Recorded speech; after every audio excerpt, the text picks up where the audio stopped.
நீலகிரி மாவட்டத்தில் ஏப்ரல் 1ஆம் தேதி முதல் நடைமுறைப்படுத்தப்படும் இபாஸ் முறையை ரத்து செய்யக்கோரி அனைத்து வணிகர் சங்கங்கள் சார்பில் ஏப்ரல் 2ஆம் தேதி மாவட்டம் முழுவதும் நடைபெறும் முழு கடையடைப்பு மற்றும் வேலை நிறுத்த போராட்டத்திற்கு அனைத்து சுற்றுலா வாகன ஓட்டுநர்கள் சங்கம் ஆதரவு தெரிவித்துள்ளது.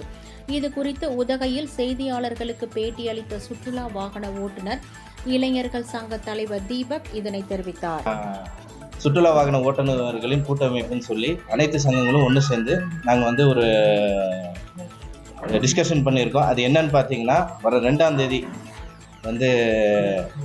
எல்லாருமே வேலை நிறுத்தம் செய்வதா. அது என்னன்னு கேட்டிங்கன்னா, மெயினாக இந்த இபாஸ் சம்மந்தமாக இந்த இபாஸை ரத்து செய்யவும் மற்ற சங்கங்கள் எல்லாருமே சேர்ந்து இந்த 12 அம்ச கோரிக்கைகள் அதுக்காக நாங்கள் ஆதரவு கொடுத்தோம். அதில் எங்களோட முக்கியமான கோரிக்கை 7வது கோரிக்கை பார்த்தீங்கன்னா, அனைத்து வாகன ஓட்டுநர்களின் வாழ்வாதாரத்தை நசுக்கும் ஓலா, ஊபர், ரெட் டாக்ஸி நிறுவனங்களை நீலகிரியில் தடை செய்யவும், அரசு தாவரவியல் பூங்கா உள்ளிட்ட சுற்றுலா தலங்களில் நுழைவு கட்டணம் மற்றும் பார்க்கிங் கட்டணங்களை குறைக்கவும், குடிநீர் மற்றும் கழிப்பறை வசதிகளை ஏற்படுத்தவும்.